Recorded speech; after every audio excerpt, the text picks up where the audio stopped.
So Dr. Roxanne Louh is a licensed clinical psychologist in Jacksonville, Florida, where she uses her extensive training in private practice and as a speaker with expertise in a variety of concerns, including mood disorders, anxiety disorders, marriage and parenting issues, eating disorders, body image awareness, women's issues. She regularly presents to national groups, universities, high schools, and so forth. She's a highly regarded and respected figure in her profession. She continues to dedicate much of her time to community-wide presentations, and she believes strongly in the prevention of mental health issues through education and awareness. She's an established member of the American Psychological Association, and together, Dr. Louh and her husband, they co-host a bi-weekly radio show on Ancient Faith Radio called Healthy Minds, Healthy Souls. And they've also just co-authored a book released by the publisher in October of 2020 entitled Renewing You, a Priest, a Psychologist, and a Plan. And they also co-host a live radio call-in program on WABC Radio in New York City entitled Live with the Louhs, which you can also access as a podcast. Dr. Louh lives in Jacksonville with her husband, Nicholas, and their two children, George and Gabriella. And it's really wonderful to be able to welcome Dr. Roxanne to lead us through this really important conversation. Take it away. Thanks, Steve, and thank you to all of you for being with us. I actually got the honor of speaking with Steve twice this week. We had hosted him on our radio show just this week, so it was wonderful to have him, and it's good to see him back. So today we're going to be talking about preserving our mental health, and I sort of broke up this presentation into two parts. The first is going to be kind of the struggle, like what kids are actually experiencing, and the second part is going to be sort of what we can do as youth leaders to sort of help. We'll take a quick break in the middle for some questions, so jot some things down, and we'll try to get to those. And at the end, of course, we'll be open to some questions as well. Okay, and bear with me because in trying to screen share an actual slideshow, I couldn't get it to fully pull up, so we're just gonna have it kind of like this. Can everyone see it okay? Yes. Yes. Okay, great. Okay, so what is impacting our youth right now? What's affecting their mental health? To be able to really talk about where we have to start in helping them, we have to sort of understand what they're dealing with.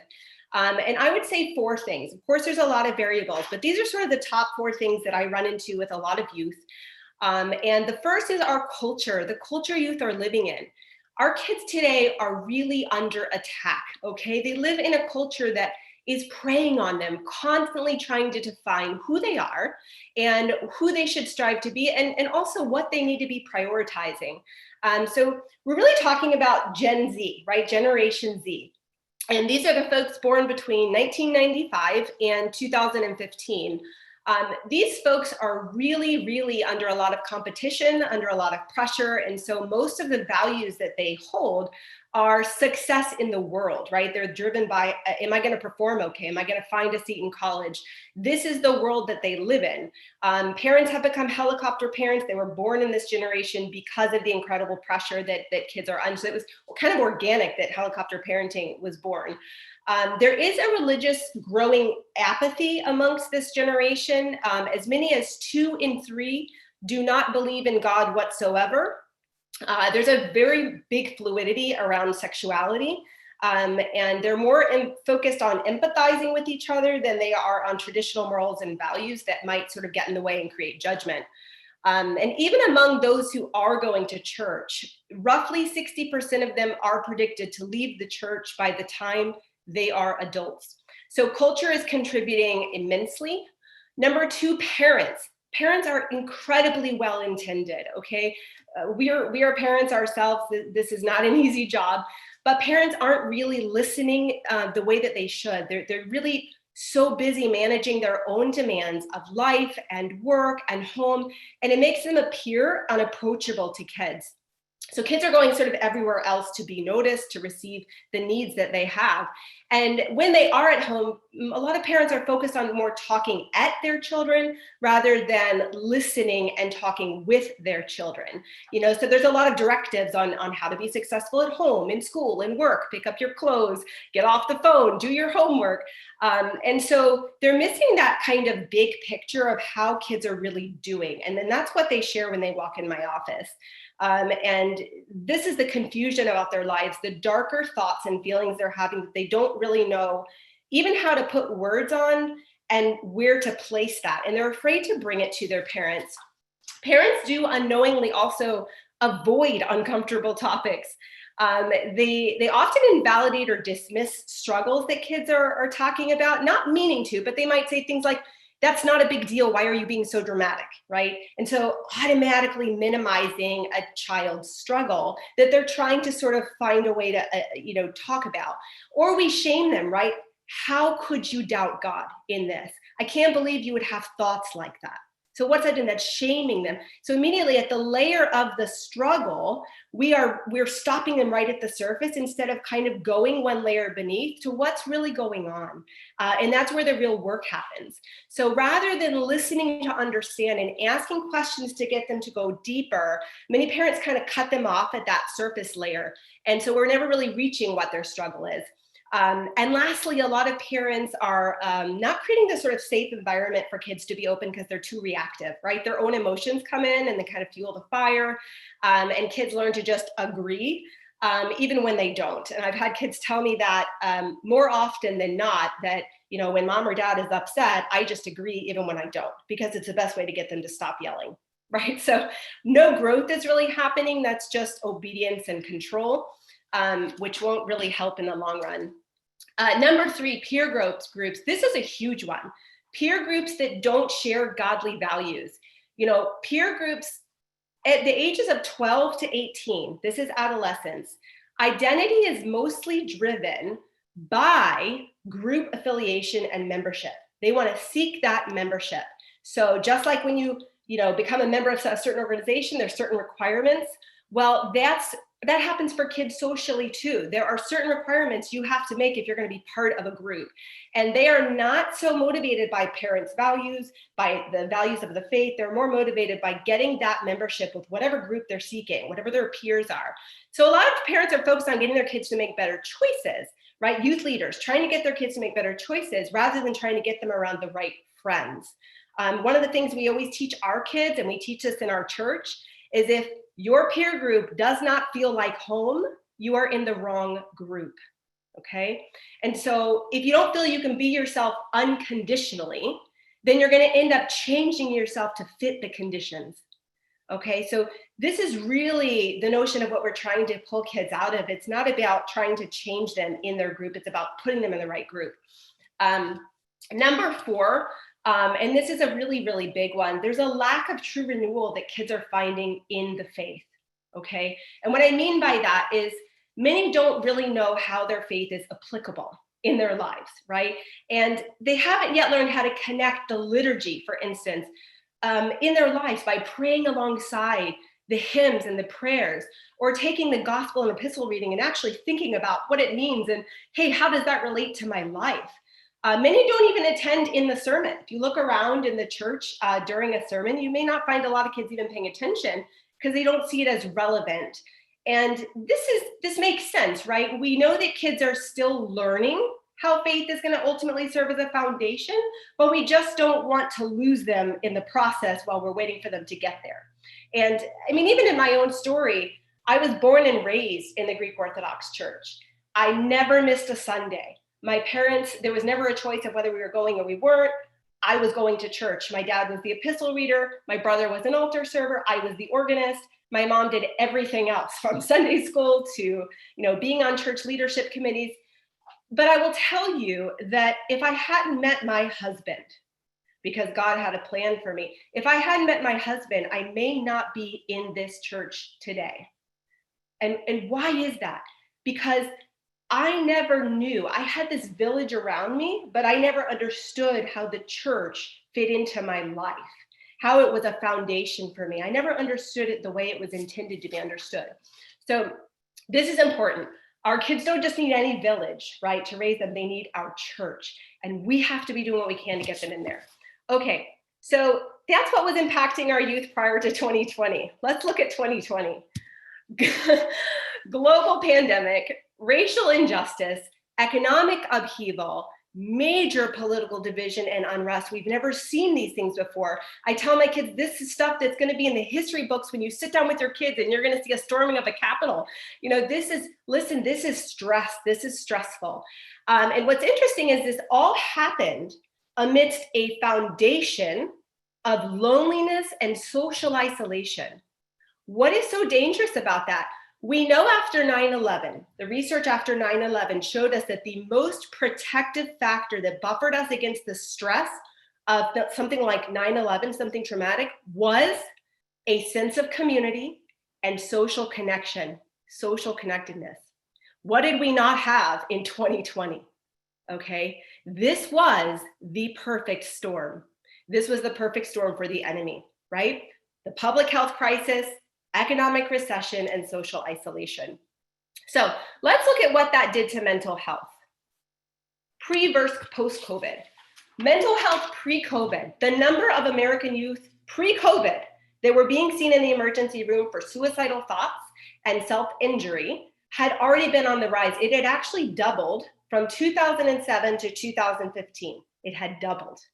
Okay, over 3 million teens were experiencing depression. Okay, that's 13%. And that, by the way, almost doubled from 2007. It was 8% in 2007. 4.4 million were battling anxiety. So notice anxiety is the stronger in the lead for kids. And 74%, this is important, struggle because they're battling both. They have two. They have depression and anxiety. This is the most vicious cycle because you're either depressed or you're anxious and you're never really at the state of peace. Okay, these kids really, really are at risk. Okay, post-COVID, what happened? Now, 5 out of every 10 US adolescents rate the impact of the pandemic on their mental health as moderate to severe. And they noted symptoms that were consistent with both depression and anxiety. That's 50%. The Federal Emergency Hotline registered for emotional distress, that registered a more than 1,000% increase. Okay, so in the month of April, what that looks like is they received 20,000 people reaching out for help. The same month last year, April 2019, they had 1,800 calls. It went to 20,000. Emotional distress hotline, okay? 70% of Americans now report the economy as a significant source of stress, 70%. And by the way, economic stress is particularly bad for kids because it is directly correlated with child mistreatment, okay? And we're gonna talk about that in a little bit. And now roughly 1/3 of Americans, 35% roughly, are displaying clinical levels of anxiety and depression since the COVID pandemic began. And that's up from 20%. Okay, so and that number, by the way, is even higher for the people who have financial distress, like the people who lost their jobs. It's up to 55% displaying clinical levels of anxiety and depression. Okay, so basically, not only are we seeing a worsening of existing mental health problems across all ages, we're also seeing a rise in new cases. Okay, so this is a pretty dangerous situation. And we're going to talk about how few of these people are actually identified as struggling. Okay, so what's feeding these numbers? What's going on behind the scenes? There is a completely altered emotional landscape at home. We cannot underestimate what home life looks like. And these are the things that kids are not verbalizing. Across the board, I would say in families now, tensions are running high and grace is running really low. So there's this major discrepancy that wasn't there before. And we know that the link between an external stress coming on a family and the family's instability is very well researched. Okay, so what we're seeing when stress hits the home, we see a reduction in maternal warmth. So mom becomes a lot less warm and able to be connected. And we see an increase in harshness in parenting. Okay, so think about now, kids are feeling, if I was already anxious, I'm feeling a lot more anxious. I've got a lot less connection. I'm feeling very stressed and my parents aren't able to be with me. So people are very spiritually depleted, I would say, at home. And remember, this is all happening without our church community, without all the necessary resources we used to have that helped us. And what are youth reporting? So youth are reporting a lot of internal stress. They've had so much change and disruption in their life. And one thing to think about is, where does stress even come from? Think about it this way: any change that we have to adapt to, that is it becomes a demand on our life, okay? It becomes a demand to our nervous system. And when we have too many of those demands, it equals what we call stress, okay? We start to feel stressed. And that makes us more prone to emotional exhaustion. It makes us more prone to meltdowns and things like that. And everything about the last year has been about adapting to a change. I mean, kids are going back and forth from school to quarantine, right? Their social landscape is gone. A lot of them have lost their sports, the sort of internal built-in things that we had that made us happy, we've lost. And so we're having also a lot of uncertainty, right? Like, when is this going to end? I've had so many kids tell me, like, well, what's the end point? You know, when do I go back to everything? And it's really hard because we don't have the answer to that.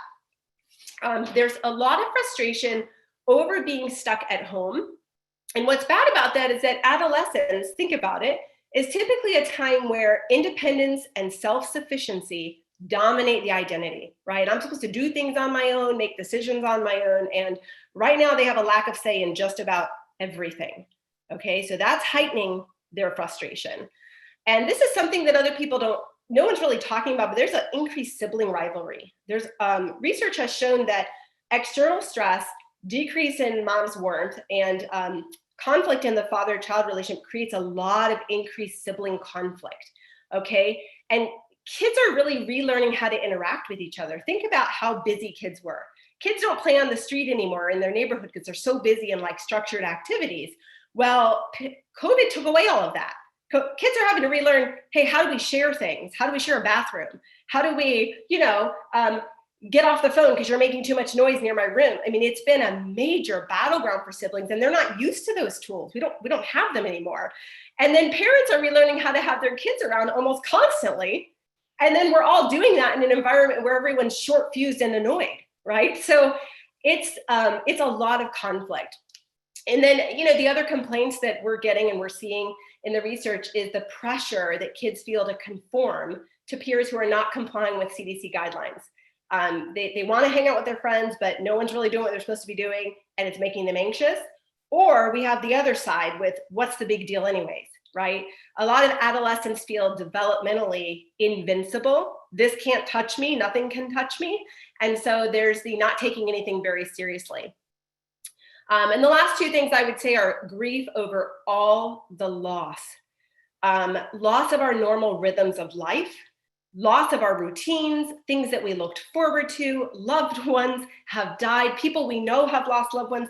Just in our parish alone, let me tell you, we have had 8 deaths in the last few weeks. It's an incredible amount of loss, and the trickle-down effect for that for kids is seeing parents who are emotionally distraught. And what do? We're holding all that as children. We're holding all of that. So let's look at what parents are facing. The same tension, shorter fuses, and that increased reactivity to the misbehavior in their kids. So they're not as kind of patient as they once used to be. The financial strains are incredible. 22 million Americans have lost their jobs. 22 million Americans have lost their jobs. That is major trickle-down effect for kids. There's a lot of increased marital conflict. We're seeing divorces go up pretty exponentially. Couples who are sort of already fighting just couldn't handle the burden of what COVID did to the family, the additional stress. And even healthy couples are now fighting over home confinement, shared space, financial issues, and also just little time to be away from their children to sort of build the friendship. So there's a real struggle for parents in that their union is not really being nourished. And parents are also fighting, by the way, over safety measures. We have in the same household 2 parents who don't agree on mask or no mask. Can my kid go to this? Can they not? Should we go to church? Should we not? There is so much fighting between parents over how to handle this. And if parents aren't on the same page, how are kids going to know what to do? It's a lot of mixed messaging. And finally, the direct effects of COVID. The stress of the illness is pretty incredible. You have this sort of, most people when they're sick have a need to be nurtured and cared for. And because COVID is the way it is, you can't be around them. So there's this complete isolation. There's loss of physical touch. The nurturing is gone. Nobody's coming in bringing you meals. It's different than any other illness. So that affects us. And then there's the worry. Am I going to get really sick? Am I going to end up in the hospital? the complete exhaustion, and of course, death. I mean, many families have experienced, well, over 500,000 deaths in our country. Okay, so this is a big trickle-down effect for kids. Why? Because they do live in their parents' subconscious. So their adjustment is completely contingent on their parents' level of adjustment. But the emotional climate they're living in at home is not what it once was. Okay, so they have their stress, they have parent stress, minus all the community support, okay? That's what equals the worsening mental health numbers. That's the struggle that they're facing. Okay, so before I launch into kind of what we can do, I was going to open up to see if there's any questions on what kids are experiencing right now. Well, I think everybody has been so laser focused on what you're saying. There's nothing in the chat. So I just want to open it up to people. Feel free to unmute yourself and just jump in if you have a question on what Dr. Roxanne has shared so far.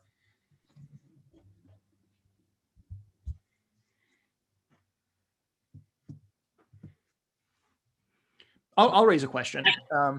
Oh, somebody wants to jump in. Go ahead.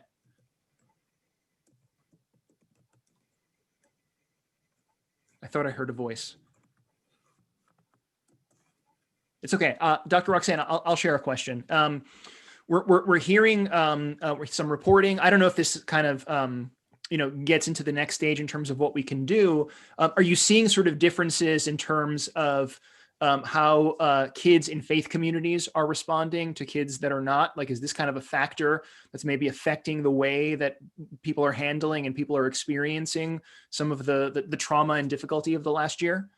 Absolutely. I think those who had a faith foundation already has really helped them kind of make sense of the trial. The ones that didn't are kind of like, what's happening in the world? There's a lot more confusion. But the second thing I'd say is those faith communities who have gotten back into working motion, those kids are doing a bit better than the ones who are still, everything's off. They are still feeling incredible isolation. So yeah, it helps. We just need to, things need to kind of start opening up at some point for these kids. Sure. So that's definitely a factor. Okay. Absolutely. That was me, Steve, before, but I was letting you go first. Thank you so much, Dr. Louh. It was amazing, great and concise information, which is excellent. I guess the only thing that I was going to draw to, or that came to mind, was I love how you have combined like the parent stress with the child stress. And then in my mind, because where I am in life, having adult children who have moved home, who, when I think of like one of the reasons what I wanted to take home point of this was, how will it affect our staff, our young adults? And so we define trickle down effect for kids. I kind of wanted to just ask your expert opinion.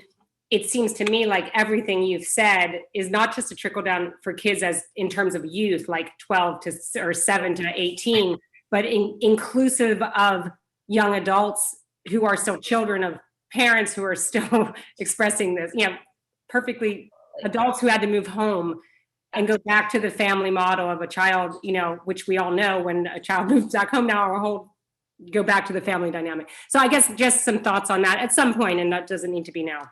Yeah, no, that's such a great issue. So many of the kids that I see are college kids who have come home or have been forced home because of the virtual nature of school, and parents are like, listen, I'm not paying for an apartment, you're coming home. And the amount of strife, I can't even tell you the amount of conflict, because they're coming home to a very stressed, uncomfortable environment, lack of social contact. It's like everything that was internally built into our rhythm to keep us whole is removed. And then we've added this gigantic stress. So every child that I've spoken to, every adult child, just wanted to get back to whatever college they were at. They didn't care whether things were inside, they just wanted to get out of their house. And these are kids I've seen for years. They never felt that way before coming home for the holidays, but they do now, because home is such a changed landscape. And so it absolutely relates to adult kids. And I am so thankful you brought that up, because yeah, that's like a third of my caseload. And it's been such a struggle for them, And parents, here's the interesting thing. When kids come back home, after not living with us for a while, parents tend to treat them the same way that we did at the last developmental stage that they lived with us. Okay, so this is what happens. And so adult kids are like, hey, I do things my own way right now. I don't call and tell you everything I'm doing. So it's like not meant to happen that way. So even parents are having a hard time adjusting to, well, how do I relate to my adult child who's 24/7 and can't get away? It's been pretty stressful. Yeah, those are so true. So I guess just for us to keep in mind, as this is a youth workers conference, that we are going to be asking young adults to help shepherd younger children basically through the same uncharted territory and the same stresses that they themselves are experiencing. So it's like an added level of stress for the adults who are trying to structure some of these programs. I think just to raise the question, not the answers, but I do appreciate it. And maybe it's a benefit, because a lot of times the kids are just going to say, well, you don't really understand what I'm going through. But here's the reality: all of your counselors are going to actually understand exactly what you're going through, because they just went through it themselves. Yeah, they absolutely will. They absolutely will. Okay, so we're going to jump into what we can do. Dr. Roxanne, is there time? I'm seeing one more question in the chat from Maria. I think there will be time probably at the end of the talk as well, but the one that I'm seeing right now, Maria, you want to jump in real quick? Oh, I can also ask at the end. It's up to you, Dr. Roxanne. Okay, maybe we'll try to hold off to the end. I'm going to try to rush through. I tend to be pretty verbose, so I have so much material. Let's see what we get through, and I'm going to try to rush through so we can have questions. But please write it down so we can get back to it. Okay, so what can we do? I want you guys as youth workers to know how important you are. I hear stories from kids every day about their relationship with their youth church workers and what it changes in them. And I'm going to tell you a story about this in just a little while. But you are their sense of community. You are their source of identity, okay? We are reminding kids of who they are in relation to who God's calling them to be. We're a constant reminder of that. We're their source of support emotionally, spiritually, physically, and we are that safe, predictable, and supportive environment that they may not be having at home, that we think they are. We're the source of structure and normalcy, and the source of positive leadership that a lot of kids are not receiving right now. Even if you think about people who are receiving it from teachers, from coaches, that's been lost. A lot of that has been lost. And so kids need youth workers even more than they did before as just the source of how to respond to this all. So I want to remind you of how important you are in all of this. And studies show that kids do look to adults for guidance on how to best react to any stressful event. Okay, this is who they are looking at us for. How do I deal with this? And they're not asking, by the way, they're looking. There's a big difference. Okay, and so by providing guidance on how to respond to all of this, we are actively modeling as Christians how we navigate a storm, how we manage it. This is a beautiful opportunity to bring faith to our kids in ways they don't even realize, okay? And so, listen, we're modeling how to be appropriately concerned without being panicked, because God is in control. He's always been in control. He's with us in every circumstance. He knows exactly what's happening. He came down and lived in this fallen world. So he knows the tears. He knows the weeping, okay, that we're facing. We're also, showing them how to manage distress, for instance, by wearing a mask, even when it's not uncomfortable. And by the way, verbalize your tolerance out loud. Literally say, yeah, it's uncomfortable, but it's not intolerable. There's a big difference, and we have to model that for kids, right? We're modeling how to be flexible and adaptable to, rules and safety measures that we don't like, that get in the way of our life. We're modeling how to lean on our faith amidst a trial. And isn't that what we're supposed to get in any storm? Is God is saying, hey, lean on me, depend on me. This is when you need me the most. And this is what often sets the almost like rebirths people's faith. Okay, so we have an opportunity to show them who Christ is in the storm in their lives. We're also teaching them how to have a sense of responsibility to other people outside themselves. What feels like an inconvenience to us could mean life or death to someone else when we're thinking about safety measures. And teaching our kids to think outside the me into the we is a huge value. I cannot preach about that enough with my own kids, with our church community. We're constantly talking about that. And lastly, we are role modeling that it is okay not to be okay. It is okay not to be okay. We need a safe place for kids to come and say, yeah, I'm not okay. Things in my house are not okay. Things in my own world are not okay. And so how do we do this? And I'm going to go through 5 tips and try to go as fast as I can here, monitoring the time. Tip number 1, connect, connect, connect. I cannot say that enough. We have to connect and engage our kids. By connecting with them, we are caring for them. And this is not so much about what we're teaching them when we're connecting them, it's who we are as we teach them, okay? It's been said that what children remember about a parent or a youth leader or any positive mentor growing up is not what you said, it's how you made them feel when they were with you, okay? So who's gonna keep coming back to the church? The kids who you left a good feeling with, right? That's more important than anything that we say. It's that sweet, nurturing, welcoming, and inviting presence. I've had so many kids tell me, yeah, when my youth leader, redirected me harshly, it made me never want to go back, or she told me to be quiet, or, and it was like, wow, but everything else you gotten was so great, but it didn't matter because that moment of harshness created a disconnect in that emotional connection that they were seeking. And I hear that all the time. And I do tend to poke and prod with my clients around when they talk about youth leaders and church, and because I want to know what's working and what's not. Next, we have to really meet them right where they are with a level of acceptance. Jesus never waited for us to come to him, to be perfect, to do good, to be doing everything right. He came to us in our brokenness, in our fallenness, okay? So we want to meet our kids right where they are in all of their mess, right? In all of their mess, and start anywhere. Just get to know them. What's important to them? I have kids tell me all the time, yeah, I really liked when my youth leader was just asking me about my life, like what sport I was playing and did I win my game? She remembered that I played that game and she asked me about it. I mean, these are the small things, the simple things that really make kids feel like, that person cares about me, they see me, and they love me. Okay, so they don't want to know at the end of the day what you know. They want to know that you know them. Okay, that's what they're looking for. And so if they don't feel connected to us, guess what? They're going to go elsewhere because there's a lot of churches, and we want them to know that we're connecting with them. Lastly, well, not lastly, but social media. This is huge, and I was against it for a long time, by the way. But listen, I've discovered that we can minister through social media. So now my page is filled with like lots of glorious, inspirational, happy stuff. And I rarely see people's kids on their pictures and their awards that they're winning because I've liked so many pages that make me whole.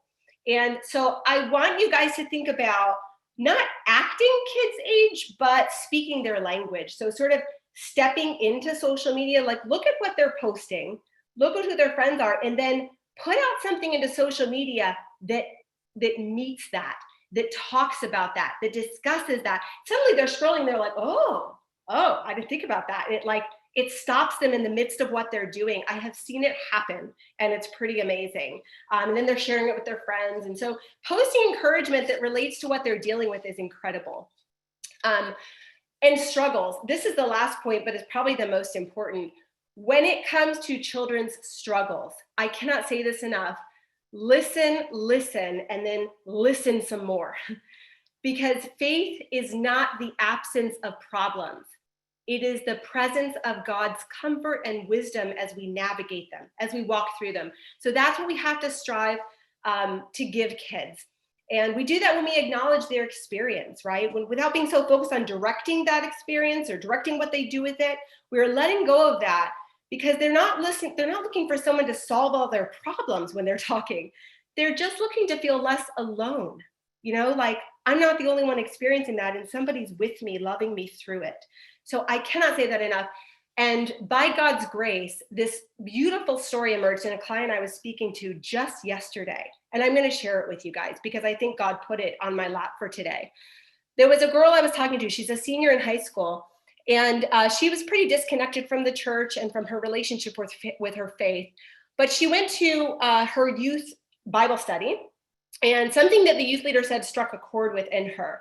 She started crying, but she didn't want anyone to see. So she kind of went to the bathroom and she came back. But somebody noticed an older peer mentor, noticed. And she said, "What's wrong?" And the girl said, "I don't want to burden you. I'm fine." And the youth worker said, "You're never a burden. Let me walk with you. Let me walk with you." That's all she said. So the girl ended up sharing her story. She shared her story of an assault that she experienced that she hadn't really talked about, and her guilt that she experienced as being a bad person because of this assault. And she said to the youth worker, "How am I supposed to believe in a God who let this happen to me?" See the wrestling? This is what she's wrestling with. How am I supposed to believe in a God who let this happen? What did the youth worker say? "God loves you more than you will ever know. You will heal, and God can bring good out of anything. And let me show you how he's done this in my life." Here's her, and she shares her own testimony. You see how that happened? She shares her testimony. And then she said, "Start reading your Bible." She said, "I used to just open up," the youth worker said, "I would just open up my Bible and start reading. Sometimes it spoke to me, sometimes it didn't, but most of the time it hit me where I needed to be hit." And she said, "Start reading your Bible. The sooner you start, the sooner this gets better." That's what she told her. And the girl looked at her, she said, "Why are you helping me so much?" And the youth leader said, "My purpose in being here is you. To talk to you, to walk with you, and to love you through it." I mean, I was almost in tears as I listened to this because I thought this was an angel that God put in her life that day. And so I asked her, because my patient, she started out the conversation by saying, "Dr. Louh, you're going to be so proud of me. I started reading my Bible for the first time in 2 years." And I was like, "Oh, well, how did that happen?" And so then she shares this story. And so at the end of the story, I asked her, I said, "Well, tell me, what was so important to you about that interaction? What was it about that? What was it about what she said?" And the girl told me, she said, "She took the time to see me and get to know me." And then she said, "And then once she knew me, she loved me unconditionally and reminded me that God loved me, how much he loved me." And she said, "She showed me more love in a day than I have felt for the last 2 years." And she said that love, these are her words exactly, "That love just did something to me that I can't describe." And so that wasn't this youth worker, right? I mean, it was, but that's God working through us who are placed in the lap of these children. That's a struggle. And that was how she was met in that struggle. So struggle is powerful. Struggle is powerful. So in the struggles, just really quick, I mean, obviously I illustrated it. Acknowledge those experiences, empathize with them, ask questions. I can never stress this enough. A lot of times when kids start talking, we start answering. And I usually start asking questions. I just want to know more and more and more and more and more. And what I find is that kids have a lot to empty. There's a lot of layers. They're like an onion. And it's not till you get to the very bottom that you can really, speak a little bit of wisdom or gently kind of offer some comfort. And by the way, when kids feel heard, they're more open to persuasion and values. Until they have first felt heard, they're not open to being any sort of constructive feedback. So make room for the feelings kids are having, and allow for all the tough questions that they're having. Okay. Tip number 2 is let's get our kids to come back home, back to the church. I think that this, my husband always calls this is the pandemic after the pandemic, right? And our role is really not to judge people for where they've been or the decisions they've made, but to just really never stop creating a welcoming environment to welcome them home. Everyone is carrying a different burden, and we don't know people's burdens. We don't know why they haven't been there. But they're all trying to manage it in their own unique ways. And just, you think about the Gospel of Mark chapter 10, where it talks about the encounter that Christ has with children. And this hits me so hard every time I read it, but it takes place right after the transfiguration, right? When Christ goes up to the top of the mountain with his disciples, and, he's transfigured, and, they're knocked off his feet, all this glory, that they're seeing. And they're literally, the disciples are knocked off their feet. But when they come back down from the mountain, what happens? The people start bringing their kids to Jesus, right? And what do the disciples do, right? No, stop bringing the children, take them back.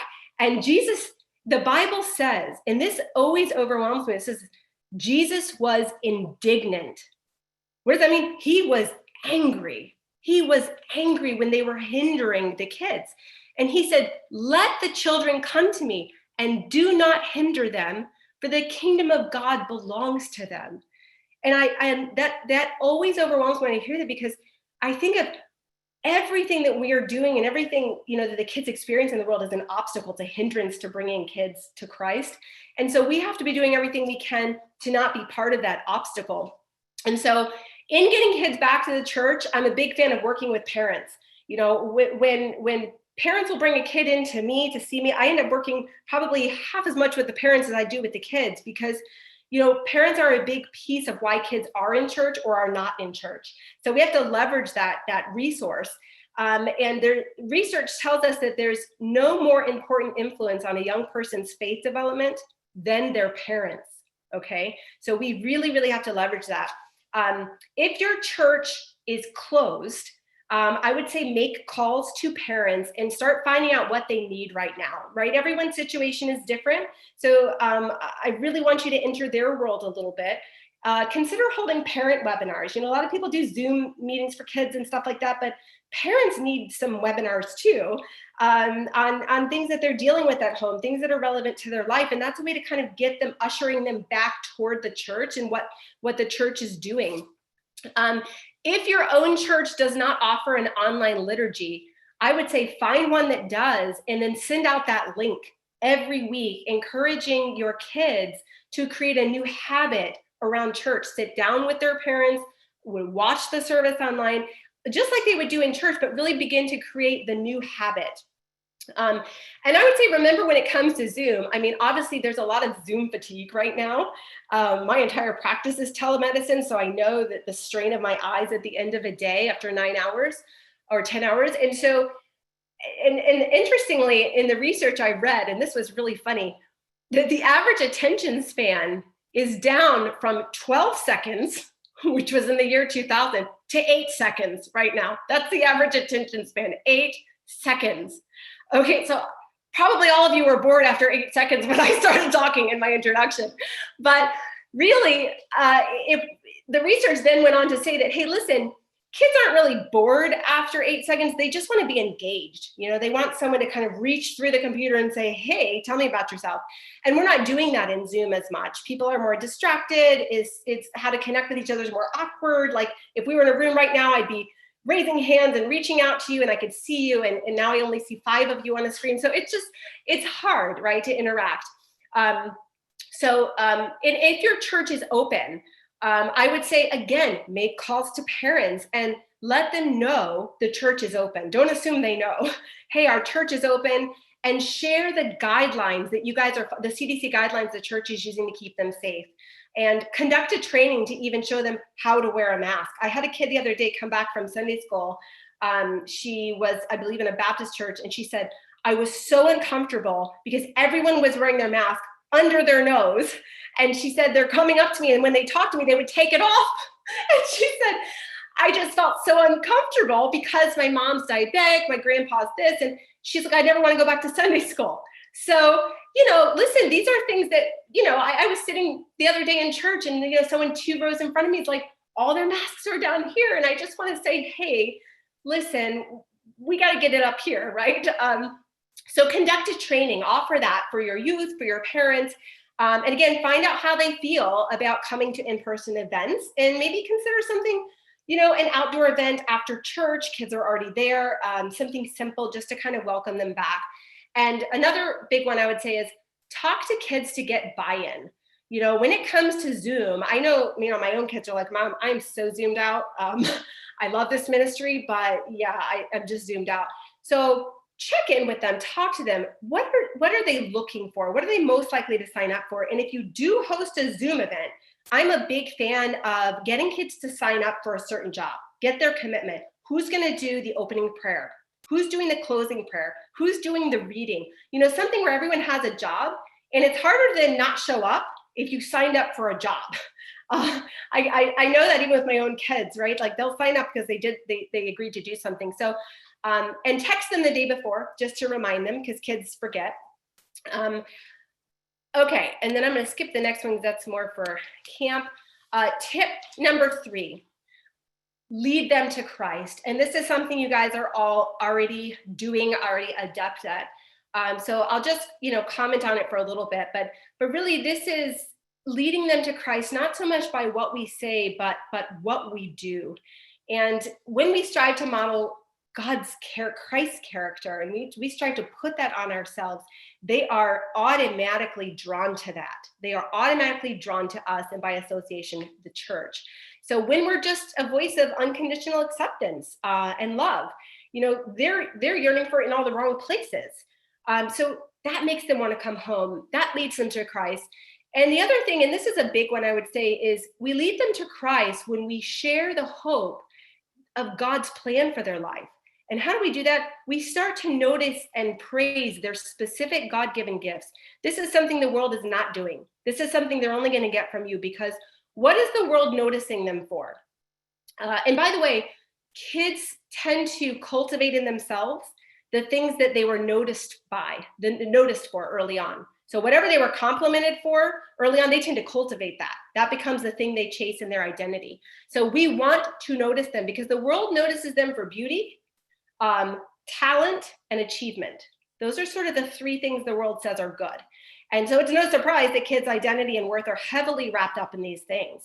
But we don't want to perpetuate those norms. And we want them to start cultivating things like their fun personality, right? So we're going to comment on that. Maybe it's their kind and compassionate or giving nature. Maybe it's that uplifting smile they have where they light up a room, the joy they just can bring other people, their creativity, their warmth, their humor even. They're gifted at making other people laugh, or making people come out of their shell. Maybe a kid is really gifted at getting someone to come out of their corner and join the group.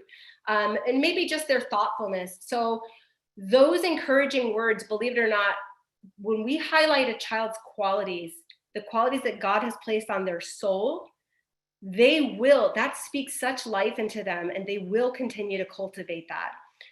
When I always ask kids this question when they come into my office, I say, what is the best compliment you've ever received? Because it's going to tell me so much about what they identify themselves by, okay? And some of them tell me, I can't remember the last time I was complimented. They don't know their gifts. And God is relying on us as people around them to help them bring out their gifts. So as youth workers, this is a huge piece of our ministry. And we want to remind kids of everything they are versus everything they're not, because the world is already telling them that. We lead them to Christ by sharing our own testimony of who Christ is in our lives. Just like that youth worker did for my client. All the times where you felt God's grace or hedge of protection in your life, times when you thought you couldn't handle something and God gave you the capacity to. When I share with my clients, our story of our own struggle and trial, and how God entered our lives in ways I can never explain, kids are moved. Their eyes tear up. It's like they feel like, okay, maybe that's possible for me too. Maybe this God is real. And then I'll say just share without pretending, because sometimes we have an over-idealized approach to life when we're with kids in the church and everything's perfect and we all act good and virtuous behavior is right. And, kids they can see right through that. And then they just feel more alone, because then they feel like they're the only bad person. So they feel less connected to us. And so I would say be super real and honest with them. And share your own daily habit of faith, right? We talk about that in our book a lot in terms of what is your daily habit of faith? We call it the first 15, 5 minutes of devotion, 5 minutes of prayer, 5 minutes of reading your Bible. So many kids do not know how to use their Orthodox study Bible. They don't know where to start. I always tell kids, I love Ephesians. It's a beautiful place to start, and it reminds them of how much comes against them and what their spiritual arsenal is. I love Joshua in the Old Testament because it teaches them how to be leaders, right? He had to step into, these grand shoes and lead the people. So just giving them a few books to start, or tell them to just open it up and start reading. The study Bible is fabulous because it tells us everything we need to know about what we're reading. And lastly, and probably most importantly, is praying with them. I don't think kids always have the words to know how to articulate their struggle. And when we pray for them, we give them that. Okay. Tip number 4 is really teaching the value of we over me through this trial. And I know we've talked a little bit about this, but this is the time we have to be reminded of how interdependent we are on each other. And we desperately need humility and willingness versus willfulness and love for our neighbor. So teaching kids that what you choose to do has implications for entire groups of people. And we have to get outside of the me and be thinking about how we care for the we. And so this is a great time to do that, teaching kids how to show their love and not just say it, right? Maybe writing cards to the widow who just lost her spouse, or that kid who is struggling in your peer group who feels super alone, and just kind of keeping an eye out for the struggle and being able to meet people where they are. So this is a beautiful time to not only talk about our faith, but live our faith. And just lastly, and most quickly, the signs to notice if a kid is struggling. Most of the kids, when children are stressed, they often don't verbalize it like adults do. So it comes out more in the physical, I would say. And so you see mild headaches that don't go away, recurring stomach aches, trouble focusing, poor energy, and lots of sleep irregularity. And so kids who are anxious, for instance, tend to have more insomnia versus kids with depression or bipolar disorder. They tend to have no get up and go during the day. They're sleeping a lot during the day and they're up all night. Emotional signs, these are mood shifts that last longer than a week. So this is not like a day, but a real shift in their mood. And depression, people think is a lot of times sad and hopeless, but it's also irritability, agitation, and increased reactivity. So that's important to remember too. When you see a lot of that in a kid, they could be struggling more than you realize. And most of the kids with emotional disturbance, they feel alone even when they're surrounded by people. They feel alone. Okay, so these are kids who are dwelling, they're living in their head, they're contemplating all the existential questions and they can't get away from, the purpose of life. And so they're struggling very deeply and their thoughts tend to get pretty negative. And so as you're asking questions and learning about them, you can kind of see that, things are never going to get better. There's no purpose in my life.